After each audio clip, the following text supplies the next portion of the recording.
In the famous words of the contemporary philosopher Friedrich Nietzsche, they muddy the water to make it seem deep.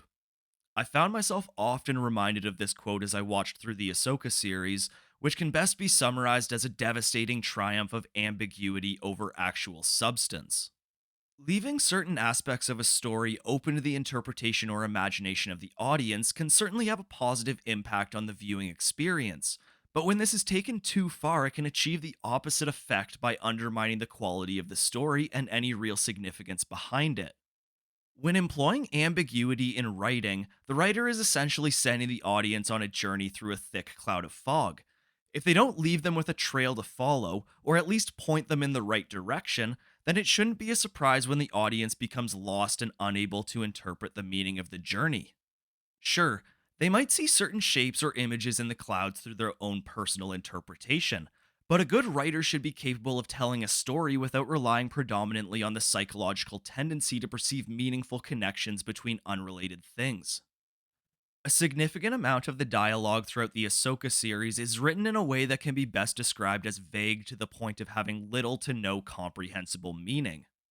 When taken at face value, it might appear somewhat intriguing at first, but by looking beyond the shiny exterior, it becomes clear that most of the character interactions have little to no actual substance to them. The result of leaning too heavily into ambiguity over definitive substance, as exemplified by the Ahsoka series, is first that the character quality suffers. Multiple major characters are reduced to simple plot devices given that they have no tangible development arcs and are not even sufficiently established or personally integrated into the narrative despite their repeated involvement throughout the series.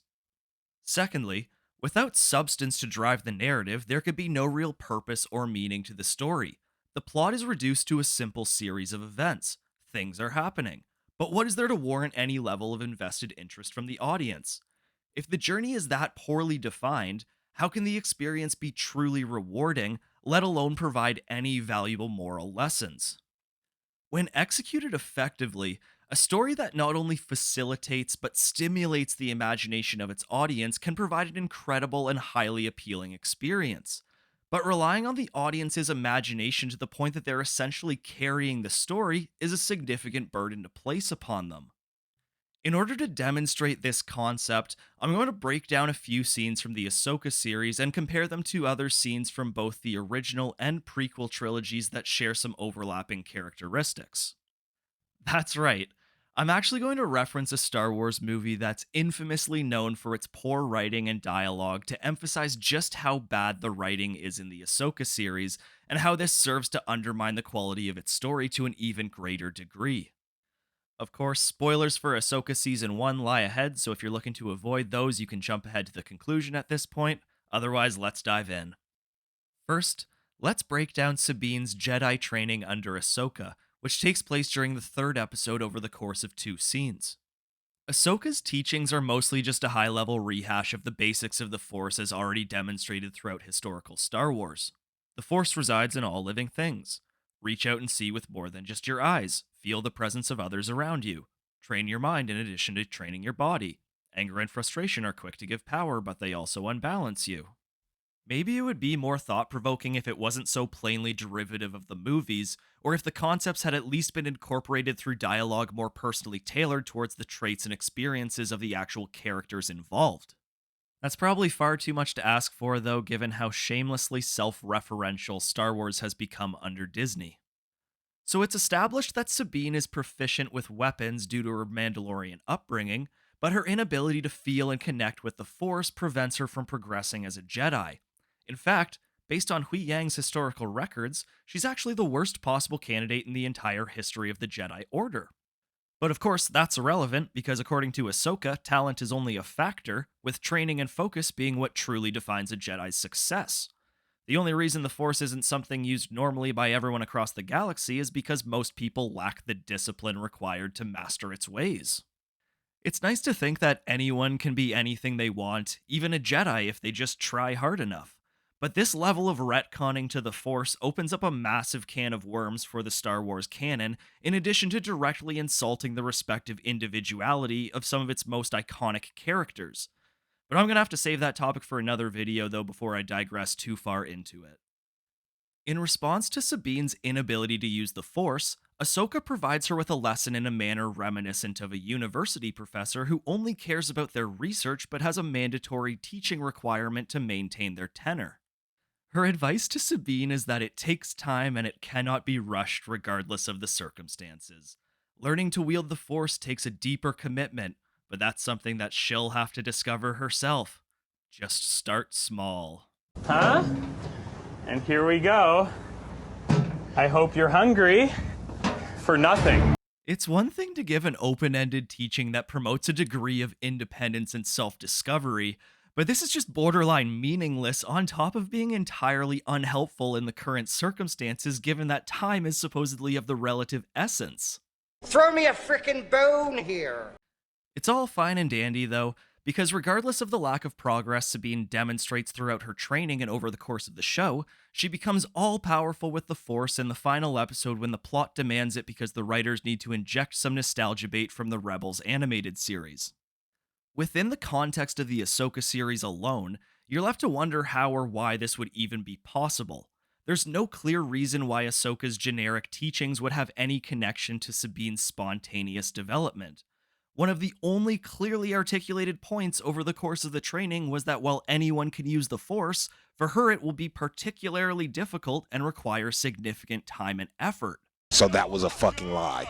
By failing to contribute anything towards the overall development of the characters, or even showcase them in a meaningful way within the moment, the training scene becomes entirely unimportant by the end of the season, and due to its lack of meaning, its impression on the viewer has no real longevity, and it's just quickly and easily forgettable. In contrast, let's compare the interactions between Ahsoka and Sabine to the interactions between Yoda and Luke during Luke's training on Dagobah in The Empire Strikes Back. If you pay close attention, you'll notice that Ahsoka's teachings to Sabine are almost entirely derived from Yoda's lessons to Luke, apart from Ahsoka directly addressing Sabine's inability to use the Force. In The Empire Strikes Back, Yoda's teachings were delivered in a highly captivating and charismatic manner, drawing the audience in and personally inspiring them through the tangible and relatable qualities. The most gleaming example probably being his Size Matters Not speech, which is still highly recognizable to this very day, with its timeless nature reflecting the inherent quality of its execution. But in the Ahsoka series, these teachings are stripped down to the most basic and general concepts and condensed into short lines of dialogue with clunky and emotionless deliveries. By removing the more tangible and relatable qualities, stuff as simple as just having to change your perspective, for example, the lessons lose their deeper meaning and are reduced to a generic rambling about the Force. When we once had dialogue like this, For my ally is the Force, and a powerful ally it is. Life creates it, makes it grow.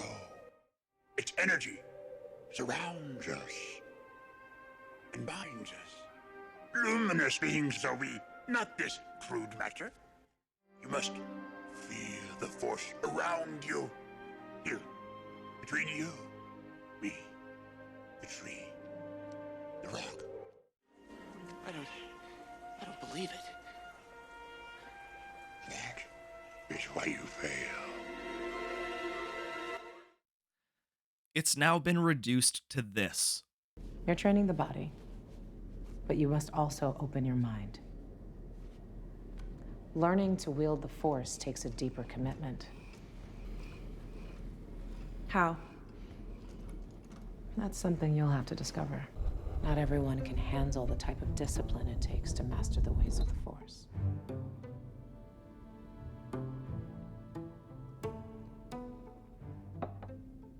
Start small. And arguably even more importantly, Yoda's teachings to Luke had actual meaning to them because Yoda was visibly working to address Luke's underlying character flaws and personality traits, which subsequently end up steering him into tragedy when he chooses against completing the training.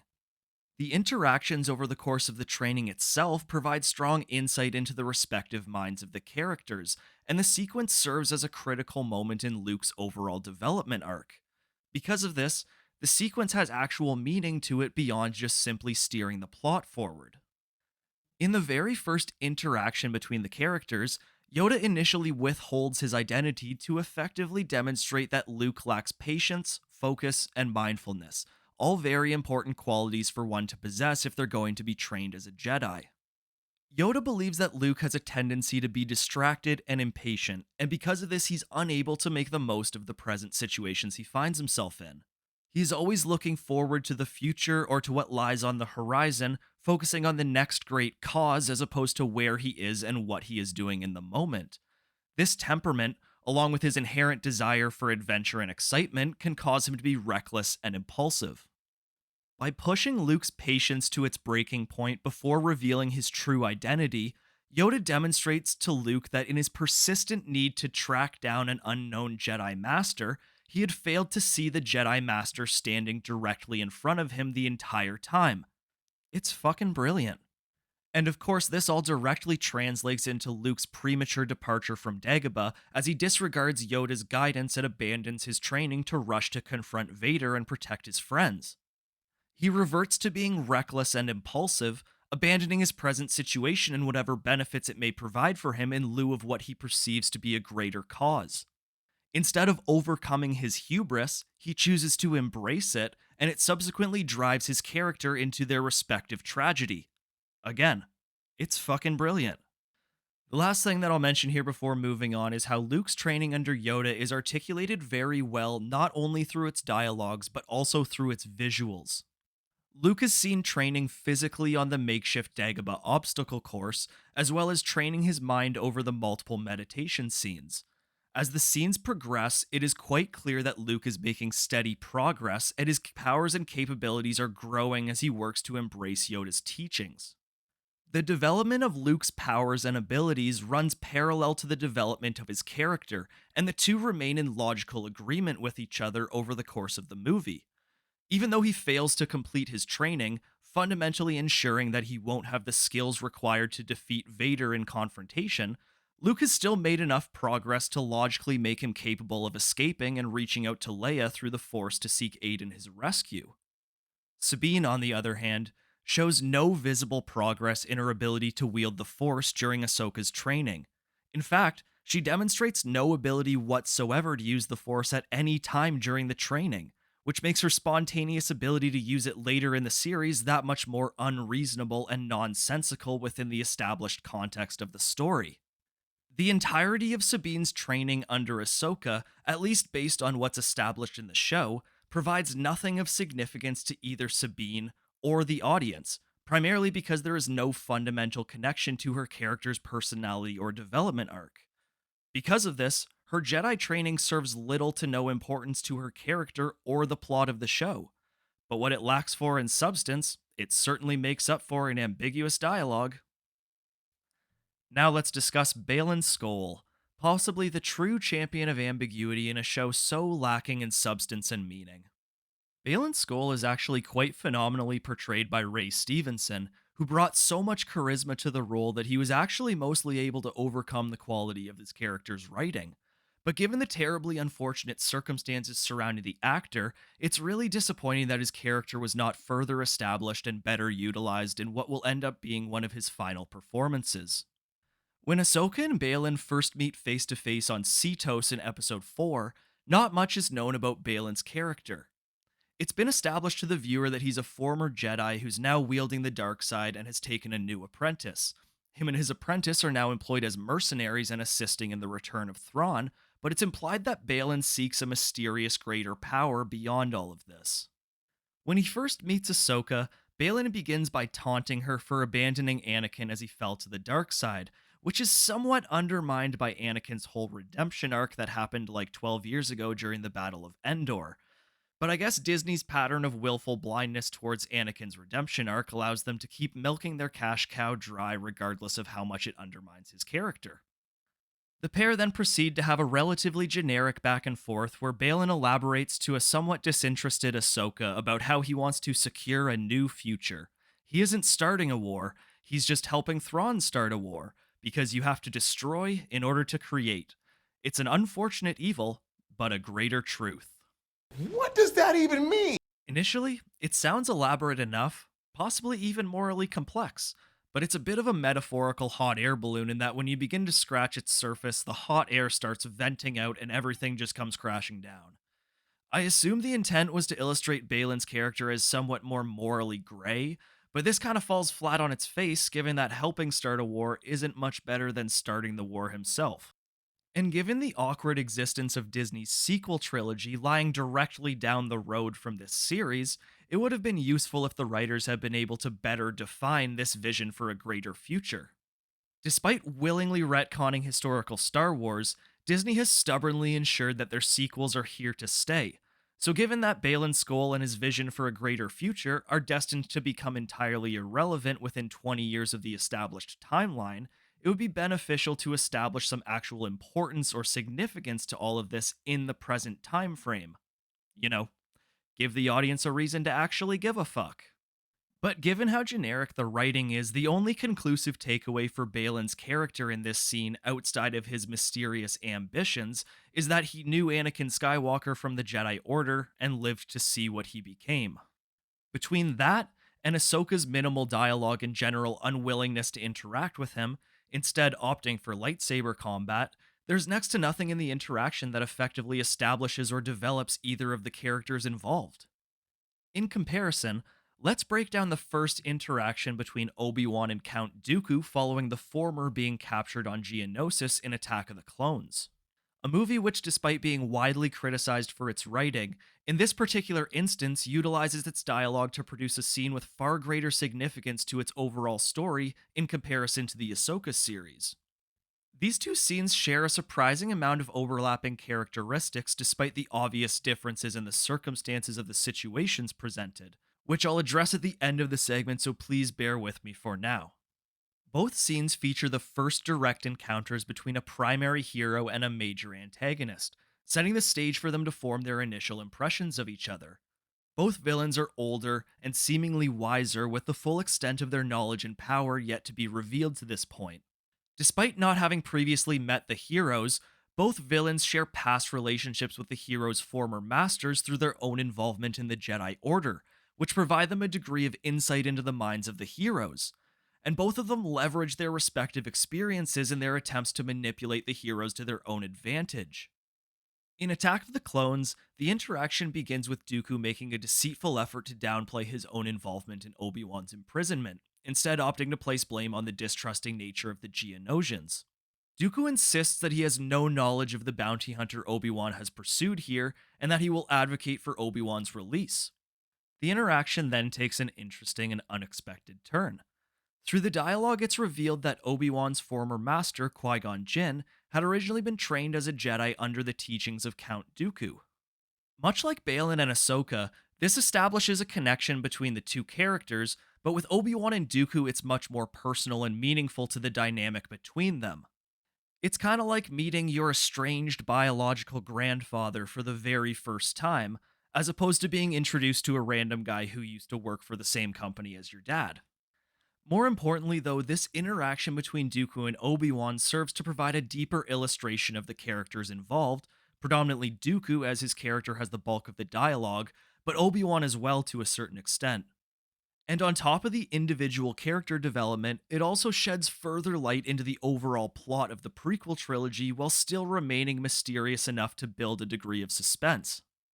When he's discussing Qui-Gon Jinn, Dooku states that he wishes his former apprentice was still alive as he could benefit greatly from his wisdom and assistance. The dialogue, highlighted through its flawless delivery from the always impeccable Christopher Lee, demonstrates how much Dooku truly misses his former Padawan. It establishes the great level of respect that Dooku had for Qui-Gon, and how this then directly translates into the respect that he has towards Obi-Wan. Obi-Wan, however, is resistant to the notion that somebody with the moral character of his former master would ever be willing to assist an individual who is perceived to be aligned against the Jedi and the Republic. In response, Dooku proceeds to explain that Qui-Gon, despite being aware of the corruption within the Senate, had not personally acted on it because he did not know the full extent of the truth behind it all, the truth being that the Republic has fallen under control of the Dark Lords of the Sith. Dooku invites Obi-Wan to join his cause, insisting that together they will destroy the Sith, but Obi-Wan is distrusting of him and quick to reject his offer. He doesn't believe it's possible that the Republic could be under Sith control without the Jedi being aware of it, despite Dooku's claims that the dark side has clouded their vision.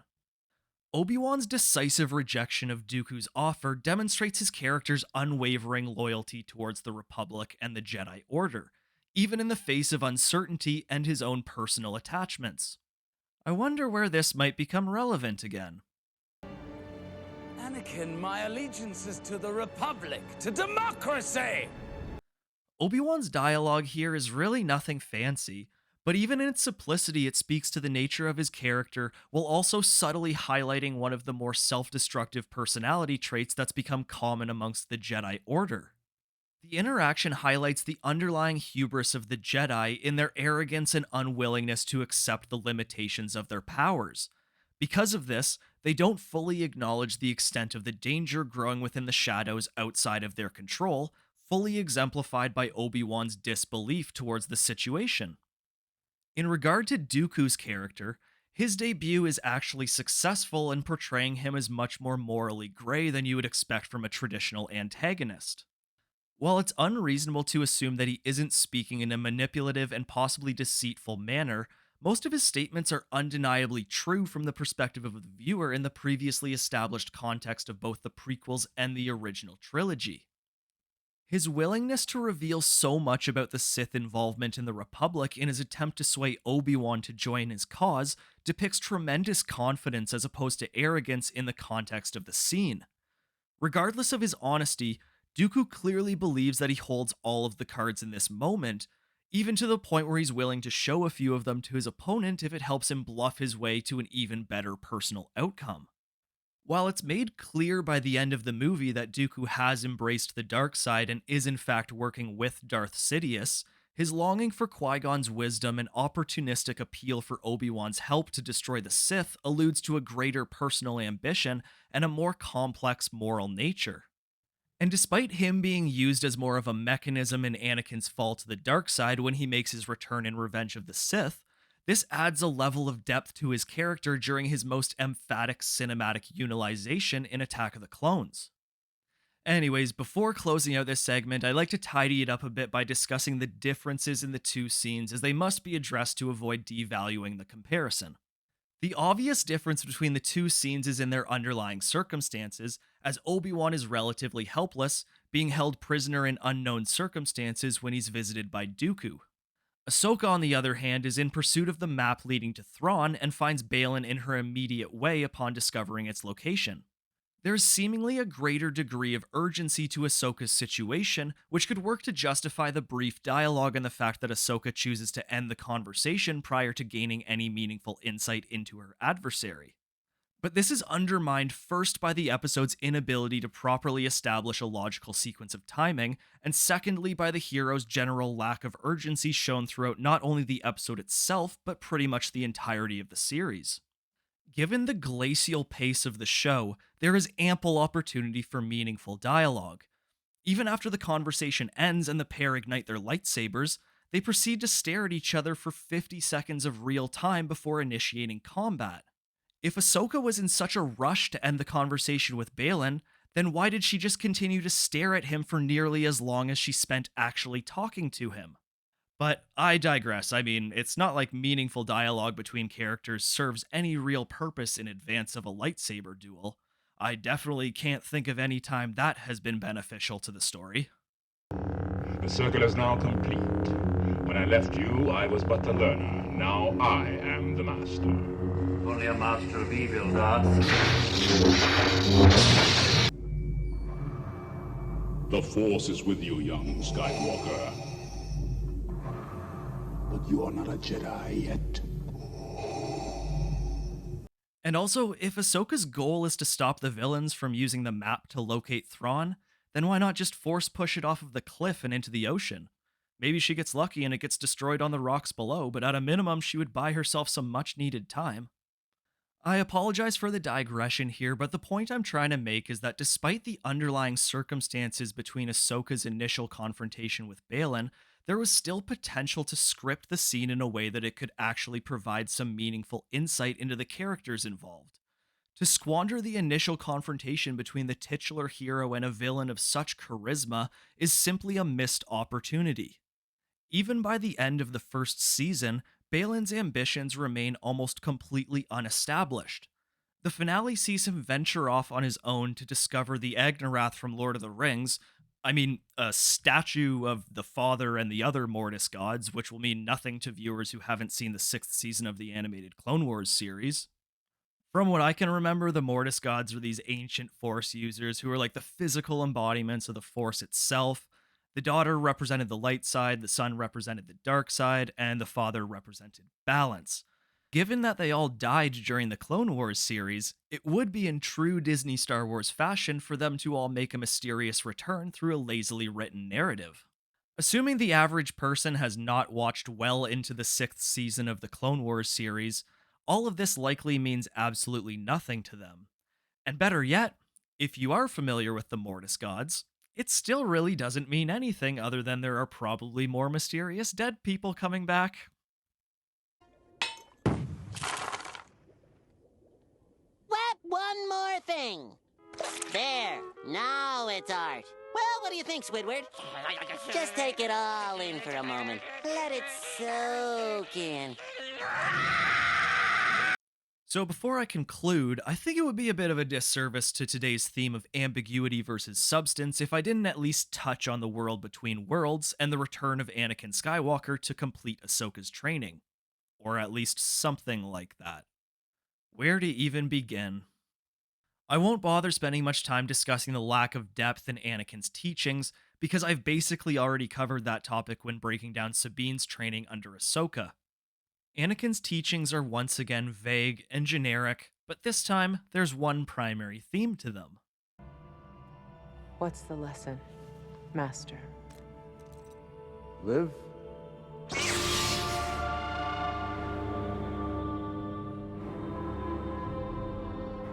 Or die.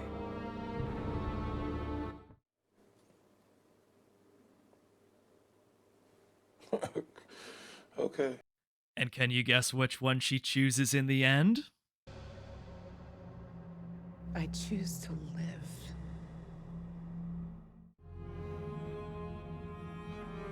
There's hope for you yet. Wow, this has just been such a pleasure. I'm such a lucky boy. I can't wait to go home. It certainly doesn't help that all of this occurs within the world between worlds, which is not actually established at all within the Ahsoka series itself. From what I recall from the Rebels animated series, the world between worlds is like this mystical place that exists within the Force itself and outside of time and space. There are all of these doors that connect it to different places and points in time and serve as access points if they can be unlocked. It would be useful to actually define this world within the Ahsoka series itself for the portion of the audience that hasn't recently labored through the Star Wars Rebels series. Maybe you know, like, what it actually is and what's its purpose in the story? Or at least how Ahsoka ended up there in the first place and how she was then able to subsequently escape from it? Rebels at least made the effort to highlight the doorways and establish the access points the characters use to travel between the world between worlds and normal space-time to make it a little bit more grounded. But the Ahsoka series doesn't make the slightest effort to provide any context to this setting, and in doing so it creates a substantial problem in leaving it so open to interpretation. Over the course of the sequence, Ahsoka finds herself and Anakin back in the Clone Wars era so that the series can get its regular injection of key jangling nostalgia. This is the Clone Wars! Yeah, no kidding. It is not clearly defined whether Ahsoka's experiences here are a series of dreams, visions, or flashbacks, but because her character's age and perceived location vary dramatically over the course of the sequence, it's unreasonable to assume that these events are all actually occurring in reality. The problem with this is that to the average viewer, it inadvertently implies that Ahsoka was just having all these weird-ass dreams while she was submerged underwater for several hours until being rescued. She falls off of a cliff into the ocean, then with no explanation finds herself in a reality-defying situation within a mysterious, unknown world, and when it's all said and done, they just pull her body out of the ocean. Oxygen's overrated. I don't even need to breathe. Over the course of Ahsoka's dreams or flashbacks or whatever they're supposed to be, there's plenty of generic dialogue which again serves to add no value to her character. Actually, I'll take that back because I guess we do get to see where Ahsoka got her sophisticated mentorship skills from, which is a nice touch from the writers that I certainly must give them credit for. This was one of our first missions. Why are we here? You tell me. I don't understand. That's your problem. Say the line, Bart! That's something you'll have to discover. There is, however, a less than subtle effort to inflate the importance of Ahsoka's role in the Skywalker legacy, but it serves more to undermine Anakin's established character than it adds anything to Ahsoka's. Especially at the end of the encounter when Ahsoka appears to symbolically redeem Anakin when she chooses to live. Another example of disrespect towards Luke and Anakin's combined efforts during Vader's actual redemption in Return of the Jedi. And at times the writing goes even further in its disrespect towards the original Lucasfilms. Strangely enough, it's not that uncommon to be left wondering if the people behind the Ahsoka series have ever actually seen a Star Wars movie. Personally, I get a real kick out of this line right here. Ahsoka, within you will be everything I am. All the knowledge I possess. We're part of a legacy. But my part of that legacy is one of death and war. But you're more than that. Because I'm more than that. You are more, Anakin. But more powerful and dangerous than anyone realized. You sure about that? You sure about that? You sure about that? He is the chosen one. You must see it. The boy is dangerous. They all sense it. Grave danger I fear in his training. We will watch your career with great interest. The Jedi were well aware of Anakin's inherent power and the potential danger in his training, but it was in their hubris that they chose to train him so that he could be used to their own advantage.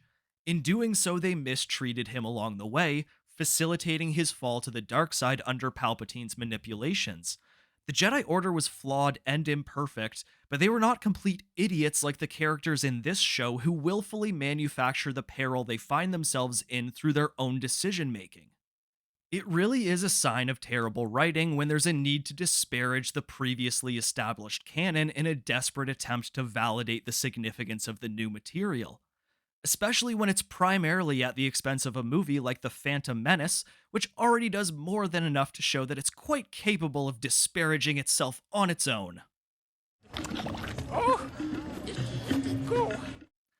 I also can't help but feel somewhat gutted for Hayden Christensen here. After dealing with loads of criticism over his performances in the prequels, which arguably suffered more from the quality of the writing than his acting capabilities, you'd think he'd be coming back to the role with a little bit of a chip on his shoulder.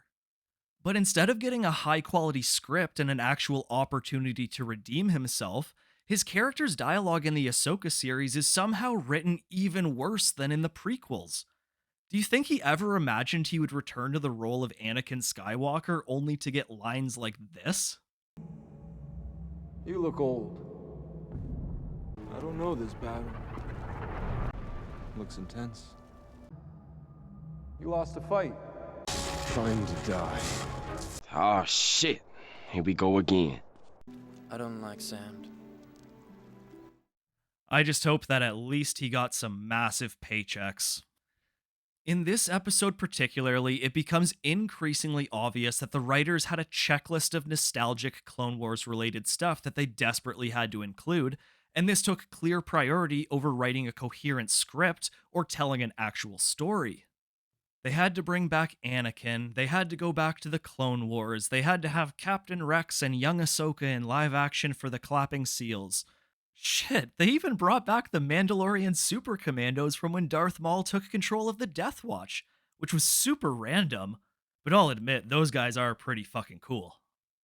But in the bigger picture, How can there be any actual meaning or significance to this overall sequence if the writers make no effort to establish any actual purpose behind it, and instead are just entirely comfortable with it being borderline nonsense that isn't even anchored to the plot of the show?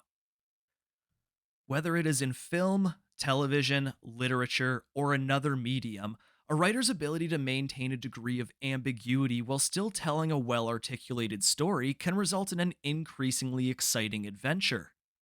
The ability to subtly develop the characters in meaningful ways underneath a shroud of secrecy towards anything from their underlying personality traits, inherent motivations, or past experiences will typically generate suspense for the audience. The suspense draws them further into the story, and when paired with a dramatic and satisfying conclusion, it can amount to a highly rewarding experience. But when ambiguity is taken too far, as we see repeatedly throughout the Ahsoka series, it undermines the meaning of the story to the point that there is no tangible significance behind it. The character interactions serve little to no meaning at all other than to advance the plot, because the dialogue is written so vaguely that it mostly fails to sufficiently establish the personalities and motives of the characters, let alone contribute to their development over the course of the series. In failing to develop meaningful characters, it becomes extremely difficult for the audience to connect or relate to them. And if the audience is unable to connect to the characters, then what is there to truly warrant their investment in the story? In the Ahsoka series, it certainly isn't the plot, as the series of events over the first season are just as nonsensical as the dialogue.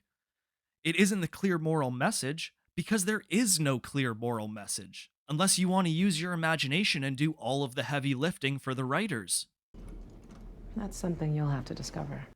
The level of ambiguity in the writing of the Ahsoka series goes as far as to suggest that the writers never actually managed to work out most of the details for these characters or plot developments, instead opting to allow the audience to simply use their imaginations and make massive leaps required to connect the dots.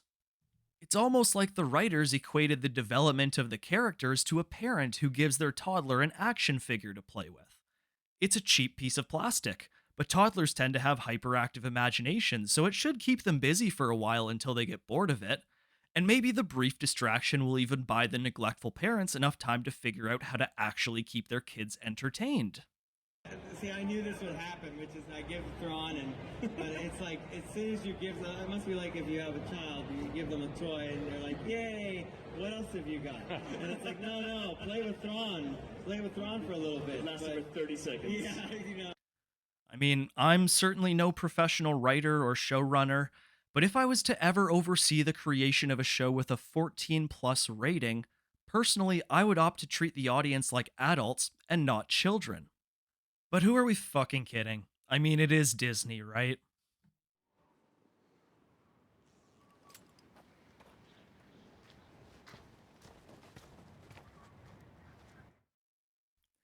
If you enjoyed the video, feel free to like, subscribe, or comment with your thoughts, but regardless, thank you for watching, and I'll see you next time.